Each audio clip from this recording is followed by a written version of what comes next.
Welcome to In the Jar, where a friendly face ain't far. Now come on down, take you a seat. We gonna have a cigar.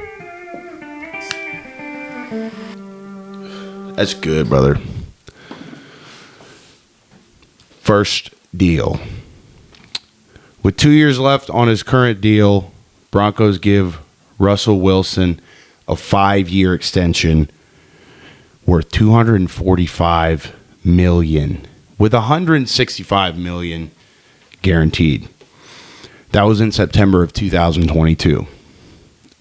This past week, March 2024, Broncos set to cut Russell Wilson after just 2 seasons. He will not play a snap for Denver on his extension. There's a lot of people saying that this is arguably the worst move in football of all time, giving him the money they gave him. And I also think they gave up a whole hell of a lot of draft picks in order to get this man. So I couldn't tell you who was at the helm, who was running GM duties, or who is. If he's still with the Broncos, that boy might not be fit to be a GM. I'll just say that. Let's take a look and see who the Broncos GM is. George Patton, okay? 26-year-old personnel executive with a wealth of NFL experience overseeing year-round personnel transactions, enters his second season as a GM of the Denver Broncos. He was hired on January 13th, 2021. So this was his move, and he still is with the team. What are we doing? What are we doing? There's not much more I have to say about what happened in this scenario than that. What are we doing? Okay, and here's the other thing. The what are we doing might not be of the nature that you think. I'm not talking about what are we doing signing Russell Wilson because he's bad at football or had a bad season. He was in the top echelon of quarterbacks in the NFL this year. If you just look on paper, I get it, the on-field performance as a team isn't there. But one guy can't thread the needle on a football team, especially not in the National fucking Football League. Okay, dude, so why would you pay him all that money and then only give him 2 years? He had a great season this year. It's like, I don't know, man. It's like buying a stock on a Wednesday and it goes up, 0.5% in 2 days, and you sell it because it's only done 0.5%. It still made you some bread. And it might make you more if you just hold on to it and have some goddamn faith in your decision. These boys, they paid him $165 million guaranteed. And they're not even going to get a snap for that money. That's all-time WOT ROI. Worst of all time return on investment. That's all I got to say about that. It's fucking ridiculous. Denver Broncos, what are we doing? You're kidding. Next deal. Seattle Seahawks have informed Jamal Adams, Quandre Diggs, and Will Dissly that they will be released. This is per Jordan Schultz and Tom Pelissero. These are some guys that have played really good football. And this is going to be a trend on this episode. A lot of teams are cutting people before the league year starts or ends. I guess both are happening simultaneously. These clubs are trying to save money. So they're picking out the guys who, have done well for the organization for the most part. These 3 guys are dogs. Jamal Adams, he's getting late in his career. He's been hurt a good bit. So a bit of a liability, I would say, in the eyes of a GM. Quandre Diggs, dude, that guy's a dog. That guy's a dog. But they probably paid him a little bit too much. Contract specificity, I'm not familiar on with him. But I would bet they're probably paying him like, 10, 15 million a year, something like that. These teams are just trying to free up space. And then Disley, tight ends, as important they are in the game, they got a short shelf life. They take a lot of hits. They get hurt a lot. It's a violent position. Okay. Buffalo Bills cut Jordan Poyer, Tre'Davious White, and an offensive lineman whose name is eluding me right now, but I would imagine if BR Gridiron's reporting it, he's probably a starter, right? Again, accomplished guys who've played really good football. I think Jordan Poyer and Tre'Davious White have a lot of shelf time left in the NFL, and they're still great players. But again, you see a lot of fans mistake moves like this as an organization saying, we don't believe in you as a player anymore. Not necessarily the case, right? Money is the factor here. So let's see. The Bills were $40 million over the salary cap entering today, and I don't know when exactly today was. I think it's 2 or 3 days ago as of the time of this shooting. Okay, that's a mouthful. They've already released center Mitch Morris, Jordan Poyer, and cornerback Saron Neal, and wide receiver Deontay Hardy, and they're still over the cap. So for the doubters, the salary cap is very real. That's Tre'Davious White in that picture, isn't it? Yeah, that was Tre'Davious White. I don't know why they wouldn't include that in the report. But anyways, it's about money. And I think, with the world we live in, the accessibility to information, a lot more fans are starting to understand that these moves are about money, right? When I was working in front offices, with the Colts or with the Arizona, with the Coyotes, anytime a player transaction was made, I'm talking to my customers, my clients, right, as in ticket sales. So anytime a transaction like this would happen, I'd get calls from clients of mine saying, or, season ticket members of mine saying, why the hell would they cut, I'm trying to think of a name that I don't. Oh, second week of work with the Indianapolis Colts, entry-level ticket sales position, and never worked in business other than internships. It was my first job. Second week of work, Andrew Luck retires during that preseason game against the Bears, walks out. Schefter broke the news during the game, and he walks off and gets booed. That was my second week of work. I had no customers, and I think still, literally zero customers. I think I still had 5 voicemails on my line ranting about that happening. And it's people forget that these players aren't just meat sacks. They're people with lives. Money's obviously a factor, like we've been talking about. But I think, reports like this from Ari Merov, I hope I said that right, kind of help give fans a little bit more information as to what's going on behind the scenes. So that's good. Lastly, on transactions, Colts officially are placing their franchise tag on receiver Michael Pittman Jr. This is the first time they've tagged a player since Pat McAfee. How about that, dude? Old Pat.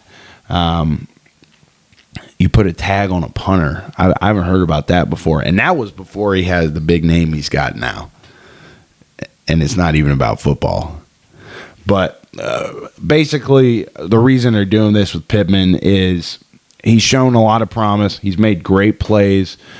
He's got his head on straight. He does what he's supposed to do. But, I think they want to pay him some money. But he's kind of got to get over, the next threshold to warrant what him and his agent are probably asking for. So I thought that was interesting that the Colts have not franchise tagged someone since old Pat. Next deal.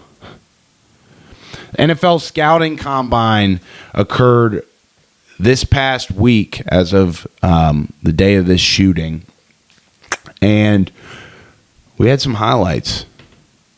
Xavier Worthy at 5'11", 165 pounds, beat out former Bengals receiver and NFL journeyman that didn't work out in the league, John Ross.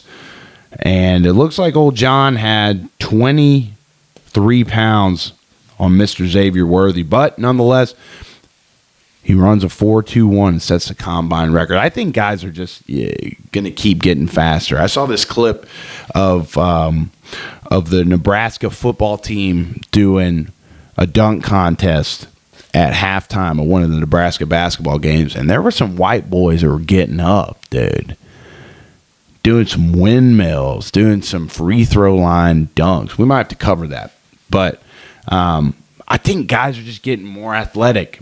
You know, you come to our gym over at Redhawk Academy in Peoria, Arizona, and we got the whole setup there, man. We got meal prep, we got cold plunge, we got sauna, red light therapy, compression therapy. People are starting to get a lot more intelligent about what they put in their body, what they're doing to recover, what they're doing to take care of their mental, and I think that's eking into athletic performance. And so I think, you know, as much as people want to say, oh, the country's fucked and nobody knows anything and everybody's stupid, like, no, dude, like in some areas as a human race, as Americans, I think we are progressing, and I think athleticism is one of them. Here's a clip of him running the 40 next to John Ross. Indeed. Back in the 2017, great job. Ahead of him the whole time. Get it. And the simulcam shows the official time is correct. Wow. I keep lighting this cigar. That's the difference. Beats him. In setting a record or... So I saw some of his film. For the sake of time, we got a lot to talk about. Not going to show it on here, but, you know, kid makes plays too, dude. His draft stock probably went crazy with this combine because, you know, you got some guys that run fast like this, but they don't got much film, you know. And it's like, you know, as an organization, you can take a gamble on a guy like that every now and then. But, you know, you're an NFL organization. You're investing real dollars into these guys. So I always say film trumps everything else. But, you know, it's a combine. We got to show it. So former Tennessee quarterback Joe Milton, you see the numbers here, 53 pass yards, 5,353 with 37 touchdowns in his career. Looks like he played in Michigan. Dude, I can't even keep up with how many places these college guys coming out play at. You know, you used to have guys coming out of the combine back when the transfer portal was difficult. And, you know, he's a Mississippi State guy. He's an Ole Miss guy. He's a Bama guy. Now it's like, yeah, he played at Oklahoma, University of South Florida, and then he finished his career at Tennessee. You know, I probably just named the career of some random player. But this guy's got a fucking cannon, dude. Cannon. Here's some film of him at the combine. 5-yard head start. There he goes. Just turn it loose. Yeah, that's easy. That's effortless. That's perfect. You hear the crowd, man. They were excited to watch him. Oh, you waited? Yeah, he waited on that one. The last one was to show off the ball. There we go. There you go, folks. Was it with the 19? Launched it from the 10. So look at how leisurely he is in his drop. I'm hanging. That's what his agent told him. He said, make sure you get a couple night bombs in there, dude. Just show off. Yeah, this is what I wanted to see on the distance here. It's got to be upper 70s, right? Oh, yeah. Upper 70s. It was like like upper 60s. No, I'm being on but Forgot what I was going to say. I had somewhere where I was going. That guy's got a cannon, dude. I don't know how much that helps or hurts his draft stock. And honestly, I haven't seen much of his film. I watched him play a couple times this year, but your NFL scouts, they see an arm like that, they're like, all right, let's see how this guy pans out. But at the end of the day, it's like if you're a quarterback and you don't have all the pieces, it's really hard, right? I'm talking arm, I'm talking agility. I mean, this guy's an athlete. I saw him run the ball a couple of times now that I do think about it, and move around and stuff. So I'm bullish on him after seeing that. I'm an easy sell. Next deal. Remarkable journey to the NFL. This is former Missouri running back Cody Schrader. When I got to Mizzou, I was 8th on the depth chart, and I'll let y'all see it. In his passport, and why you take it so personally out there on the field? I take it personally because that's what won me the job originally at Mizzou. That was my main goal. When I got to Mizzou as 8th on the depth chart and I walked on, my main goal was to start on all 4 special teams and become the third down back. And I knew to become the third down back, you have to pass protect. I just love hitting. And, that's why I don't sit back. I don't wait. I go in and attack, and I try to disrupt rhythm. I try to get my hands on him as fast as possible, and then I just try to hit him square in the nose. It's a huge part of my game. I want to be a 3-down back, and I know the best way to do that is to be a great pass protector. Kid's wise. I mean, I wish I knew that when I was in college. It's like he knew what his main focus was. He knew exactly what he wanted to do. Man, when I was in college, I would just show up to practice and just, bare minimum, right? I wasn't really watching film in the evenings because it's like, it's if you're not structured, you don't have concrete goals set out for you like this guy did. He knows exactly how he wants to play. He knows his identity. Seems like a reliable cat. You know what I mean? So I haven't seen the draft projections on him. I'd guess round 3, 4, right? Interviews like that definitely help a guy. And I've heard some crazy stories about the interview process when guys go in there and talk to teams. They ask them weird questions. Like, how do you make spaghetti? Shit like that. It's interesting to me. So, to wrap up the combine stuff, okay? Katt Williams, stand-up comedian. Pope Sweet Jesus in Norbit. Maybe he was, Lord have mercy, the 2 pimps in Norbit. I'll have to throw those on the screen there. Goats. And Katt Williams probably running faster than I could. I love his form, though. Oh, yeah. What's the timing? He's like, hell no. I wouldn't have guessed. Just looking at that blind, I wouldn't have guessed as a 4.97. But he broke 5. Listen, man, on a 40-yard dash, breaking 5 is a big deal to a normal person.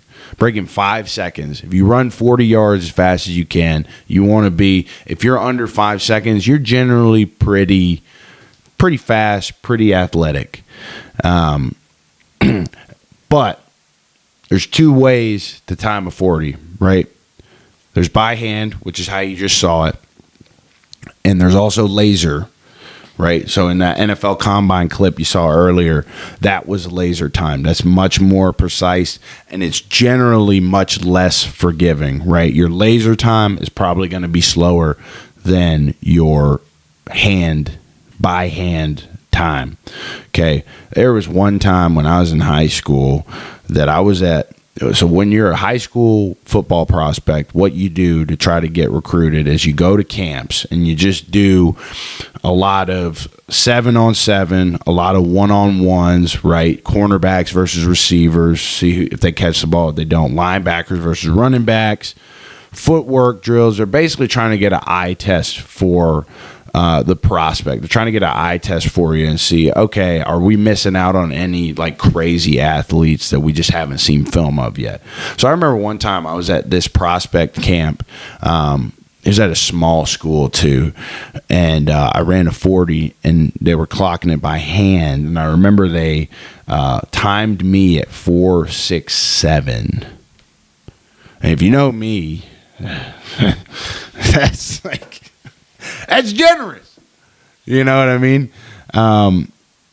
But I remember, dude, running the 40 at those things was always nerve-wracking. It's on your own time, right? So if you move a muscle coming out of that 40, they're starting the clock. And I mean, there's a lot at stake for, like a kid like me who didn't have any scholarship offers, was trying to get it out the mud, had to end up walking on, all this stuff. And it's like, a couple tenths of a second really matter in that 40. So I always love this time of year. There's a lot. Football's not going on anymore, but there's a lot to talk about. And like I said, man, like these guys are coming out there for the combine. They're not at ease. A lot of them are anxious. A lot of them are trying to earn their spot. I never knew what it was like to be a Caleb Williams, to be a Marvin Harrison Jr., or whoever, just walk off and say, yeah, I'm good. Y'all can take me if you want me. I never had that luxury, okay? So I always, appreciate the guys that come out, have a little contempt for guys that talent. No, I'm just kidding. But I mean, it's a real thing. If I was as good as Caleb Williams or Marvin Harrison Jr., I'd probably behave the same way and do the same things, because on paper it makes sense. All right, so the NFL Players Association 2023 survey results are in, and this is basically, I'll read the NFLPA website off to you because they'll explain it better. They say 1,706 of our players, the NFL Players Association, provided information to share with one another about their current club to not only help them make important career decisions, but also help raise standards across the league. It says their goals were to highlight positive clubs, identify areas that could use improvement, and highlight best practices and standards. Okay. So, some highlights. Chiefs ranked 31st in overall grade. That's pretty surprising for a Super Bowl champ. Chiefs owner Clark Hunt, F-.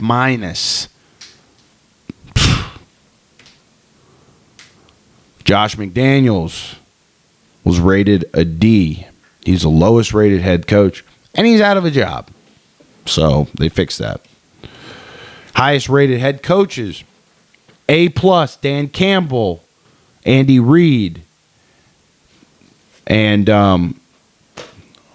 why am I blanking on this man's name? O'Connell. It's Kevin O'Connell. Okay. Overall grades, Washington Commanders, 32. Miami Dolphins, number 1.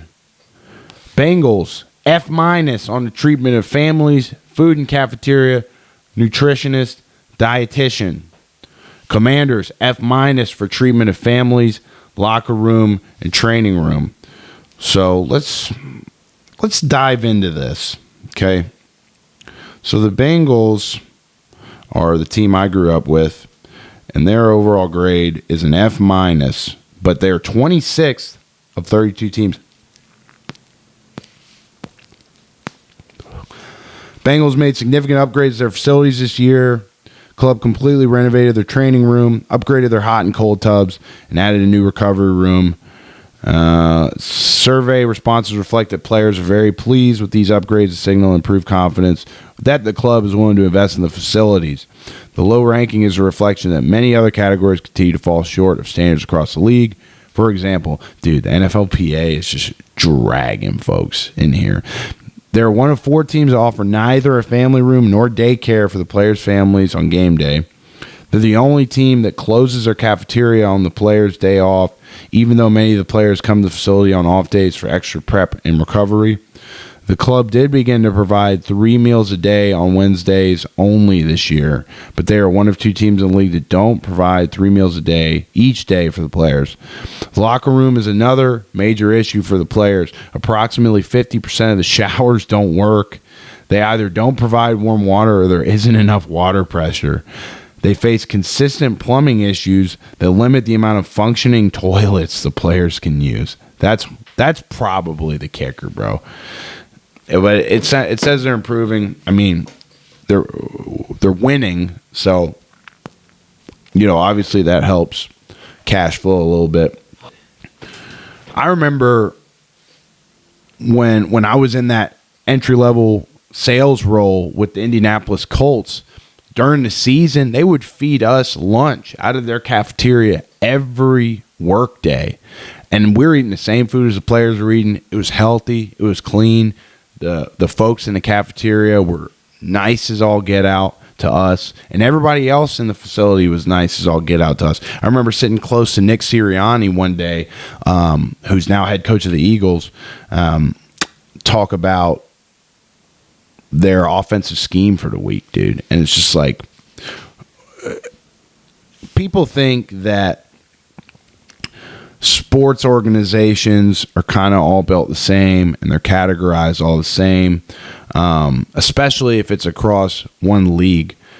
And what people forget is, like, just like in business or, companies that are traded on the stock market or wherever else, like every single company in business has its own culture, it has its own way of doing things.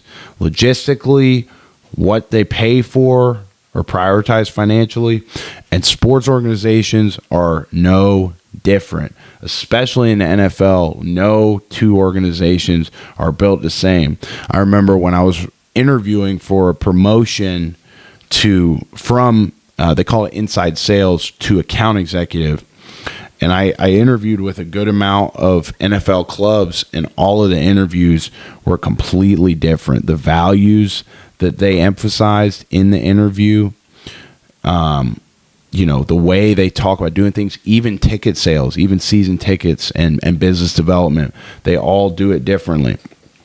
So it's good that the NFLPA, an outside entity, is coming in and saying, hey, we're going to make sure that you guys are held to a standard, because the NFL is so powerful. Like, they could get, if there wasn't NFLPA or NBAPA or any other players association entity, these organizations would probably cheap out on a lot of stuff and cheap out on a lot of players. What are some other highlights of this survey here? Oh, the Patriots. Got some thunder outside, storming in Arizona. The Patriots ranked 29th of 32 teams. Let's see some highlights. It's just, okay. There are 1 of 12 teams that do not provide a family room during games. That seems to be a big pain point for the players there. There are 1 of 7 teams that don't provide daycare support for players' children on game day. And there are only 1 of 4 teams that don't offer either a family room or daycare. Oh, this was broke down by category. That's why I was reading all this stuff about daycare. Weight room got an F. Team travel got a D. Second worst in the league. 73% of the players felt like they have a comfortable amount of personal space. Only 73%, I guess, is what it says. The Patriots don't make any players have roommates before games. So that's good. Dude, I remember, smaller school like my alma mater, Samford, like you always had a roommate when you were on the bus. So, I feel like that's a good indicator of, like, I don't know, I always liked having a roommate in a hotel though, dude, especially if it was someone like that you bulled with, but I get it. Like, it's the NFL, you're adults, like, you're just, not always going to fuck with having to have a roommate in the hotel. Anyways, on to the next deal. Okay, in other news, the NFL could adopt XFL's kickoff model for for the 2024 season. So basically, the kicker's way behind everyone else. You see it on the screen. And there's less ground for the kickoff guys to cover. Basically, the idea behind this is the more land you have to cover, the more velocity you're going to pick up and the harder you're going to hit somebody. And therefore, the higher the risk of concussion or, that's really what this play is. In the 2023 season, only 22% of kickoffs were returned. That's because athletes are coming along, like I said, and these kickers are just booting it out of the bag. The league wants more kickoff returns while keeping concussions down, like we said. Okay, so the current XFL rules. Kicker lines up at his 30. 10 other members of the kickoff team line up at the opponent's 35, 5 yards away from the returning team. Kicker and returner are the only players who can move until the ball is fielded. Touchbacks are placed at the 35-yard line. Kicker and returner are the only players who can move until the ball is fielded. So,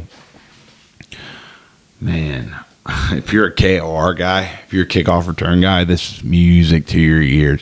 I remember just even in practice, bro, like kickoff return, like you run back 5 or 10, and then you turn around, reset, get ready to block the guy, and you're just getting ready to get crushed, right? And you're on kickoff return. Basically, the way most teams or organizations do it is, there's right side and then there's left side. And you number them, I believe,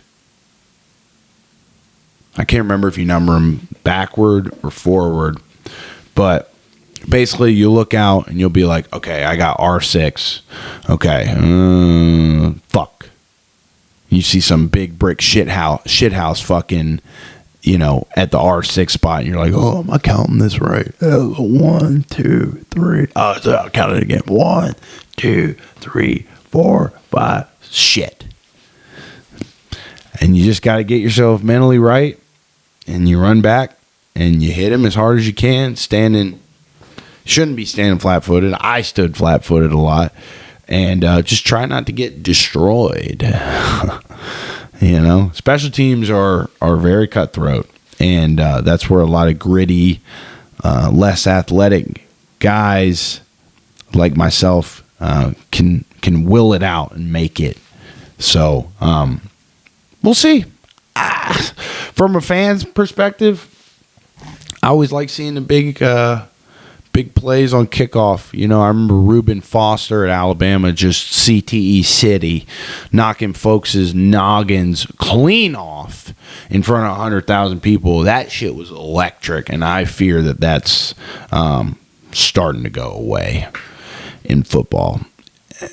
And it's like, it makes sense. I've mentioned a couple times the progression of athletes. And when athletes progress, the potential for somebody to get hurt unfortunately goes up. Owners could vote on a proposal in March. Any rule change would need support from 24 out of 32 NFL owners. That's got to statistically be like 2/3. I'm embarrassed I don't know that. Okay, so moving away from that, I saw this photograph that somebody manufactured this week. It says Joe Burrow's dad, my quarterback, won $400,000 off of a $2,000 preseason bet on Heisman. That's a dad right there, folks. That's a supportive ass dad right there, bro. And boy got a bag. Boy got a bag off betting on his son. And it's not like it matters. I don't want to speak on their financial situation. I'm sure Mr. Burrow has benefited from Mr. Joe, his son's success in the NFL somehow, right? But it's a cool little story. I really like seeing that because that's my quarterback. This was interesting. Nick Saban sounded off on his former players. So before I read this, well, I'll just go ahead and read it. It says, I was really, this is what Saban said, and I'm trying to freaking read this.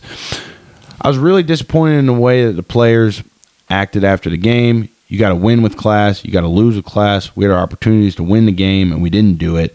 And then showing your ass and being frustrated and throwing helmets and doing that stuff, that's not who we are and what we've promoted in our program. Grumpy. I love it, though. Let's see. He says, all they want to know is two things. He said, I thought we could have a hell of a team next year, and then maybe 70 or 80% of the players you talk to, all they want to know is two things.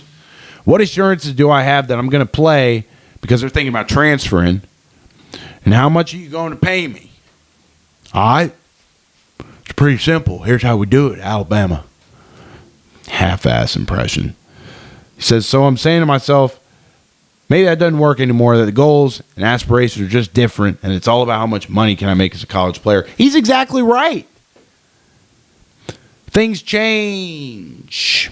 And this is a big change. Nick Saban's the greatest coach of all time, but I think his secret sauce was the steakhouse dinner or a green handshake. I'm not hating. Guy got it done. But, as a kid, I used to always hear, this was always, growing up from Lexington, Kentucky, I watched Kentucky basketball.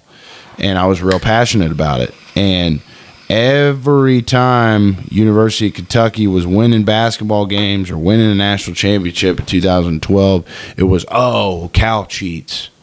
John Calipari cheats. Hell yeah, he cheated. Everybody was cheating and knew a damn thing. But now it's out in the open, and I think that's why you're seeing Saban retire like he did. He just can't recruit the same way he did anymore. And after he's probably been in the business 40 years, how can you unlearn that? How can you change up what you're doing? So that's all that is. Next clip. So Cam Newton, this is a couple weeks old, but we was out of town last week, and I wanted to cover this. Cam Newton got jumped at one of his football camps in Atlanta unsuccessfully. Here's a clip.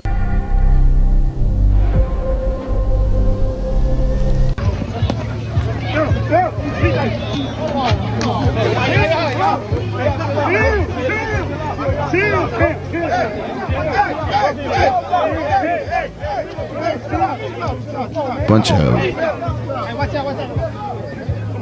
ratty ass kids. And it's how many of them? There were 5 or 6. I got the damn dog scratching at the door. But there were 5 or 6 kids coming at him. And Cam Newton's 6'6", 240 pounds, give or take. That was his playing weight anyway. And I saw a clip on TikTok. Somebody posted, they said, these boys really tried to jump this man. It was a clip of Cam playing against the Falcons. Runs the football. He gets hit by about 3 guys 3 yards into the run, and he carries 4 or 5 cats 7 more yards for the first down. It's what were these kids thinking? Saying, oh, yeah, we're going to beat Cam Newton up. None of them, I mean, it's I don't know. And then jumping people. I don't know, man. I don't think this is a hot take. Jumping people is a bitch-made tactic, right? If you get a rise out of beating someone up with 5 other of your friends, you weak. You weak. Go train. Go get that anger out and do it on your own. Do it on your own. That was interesting to me. I know that as a parent, that would be embarrassing. Maybe none of their parents are embarrassed, and that's probably why the kids act like they do. Anyway, next clip. Athletics released renderings of the new Las Vegas ballpark.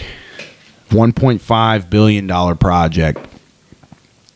I think they're struggling to get public funding still, but I'm going to run the second shot here. It looks like the damn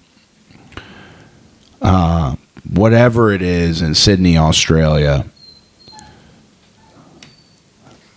Damn, bro. Third clip.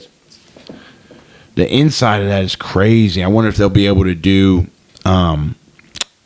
video all across the roof like that, or if that's just green. But pretty cool nonetheless. It'd be really cool to see a Major League Baseball program in Las Vegas, Nevada.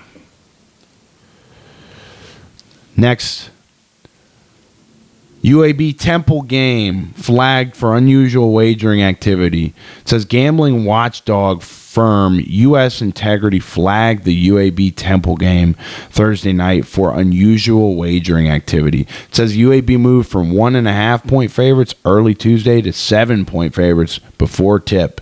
And it says UAB beat Temple 100-22. So that was a good deal. Even if you took the 7, right? They beat the piss out of them.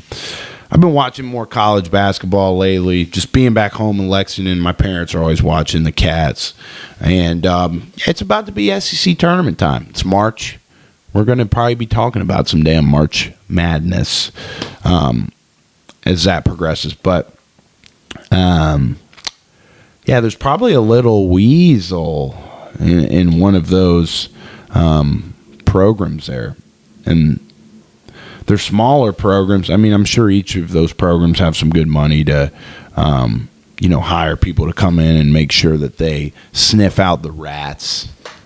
But, damn. Can you get arrested for something like that? Like being within an organization and leaking proprietary info, let's say, to Vegas bookmakers? I don't know. That's definitely a fireable offense. Can you get in trouble legally is my question. Maybe we got to keep our eye on some smaller games, see if we can find some discrepancies. Mike Tyson versus Jake Paul was announced, and I'm not surprised. I just ain't. I don't know, man. It's a really good matchup. It's a really intriguing matchup because you see, Cole, you seen these videos of Mike Tyson hitting mitts. Still to this day, the guy's got pop. He got them pads singing. So we'll see. I think he's nearing 60. How old is Mike Tyson? Let's see. 57. Okay. So I don't know, dude. I wonder if, I really should have taken a look at the gambling lines before this show. I've done enough damn Google searches on this week's show of In the Jar to suffice the listener, I believe. So we won't go into that. They're supposed to stream the fight on Netflix. Yes. They're going to stream the fight on Netflix, and I don't know if that's ever been done before. I think they dropped a promo video, and I haven't watched it yet, but, I'd be interested to see the gambling lines. That'll tell it. I'd bet Jake is favored, and I'd bet Mike Tyson's not more of a plus 175 underdog because he's still got some pop. But is this a gimmick to him? Is this like, this isn't my legacy. I'm just gonna go out and make some bread. He could be. in a different place mentally, Is you know. she going to be going Iron Mike on him, or what's the real question? Dude, I mean, fuck. Like, the way I see him hit pads, like, if he digs some body shots, like, I think he could fold him. I think he could fold him. I don't know. It's like I struggle to make a call on something like this because I want to say that he won't knock him out by hitting him in the head. I think if Tyson knocks Jake Paul out, it's going to be ripping the body. So, we'll continue to cover as this progresses. Okay. And then last clip of the day before we close it out. As of the day of this shooting, every Friday, the owner, proprietor, sensei of our gym, the Redhawk Academy, has a little, I don't know if they do boxing, kickboxing, or a little bit of everything, but they have some old folks in the gym every week. And I was there for my lift this morning. I went in and I saw them, and they were listening to Thunderstruck by AC/DC. And so I guess I maybe it was Schmitty, maybe it was someone else, grabbed a clip of our folks from the old Friday senior class in anticipation of UFC 299, which by the time this is dropped, the results will be in. Sugar Sean O'Malley's changed a lot of lives. He's changed mine, and he's changed the trajectory of our gym, Redhawk Academy. And it's benefited a lot of people, and a lot of lives have been improved by finding Redhawk, and a lot of people are on the right path, getting better in whatever it is. For some, it's fighting. Some of my teammates, for others, it's jiu-jitsu, competing hard at that. And for me, it's just been an incredible improvement on every other area of my life. So I'm really thankful to Sean. I'm really thankful to Tim. And by the time you're seeing this, Cheeto's head will be on a steak. This is the last clip of the day. I love y'all. They said I should get it one more time in case y'all missed it, because it's a 2-second clip. Listen to what they say. This is In the Jar, episode 9. Appreciate y'all tuning in, and we'll see you next week.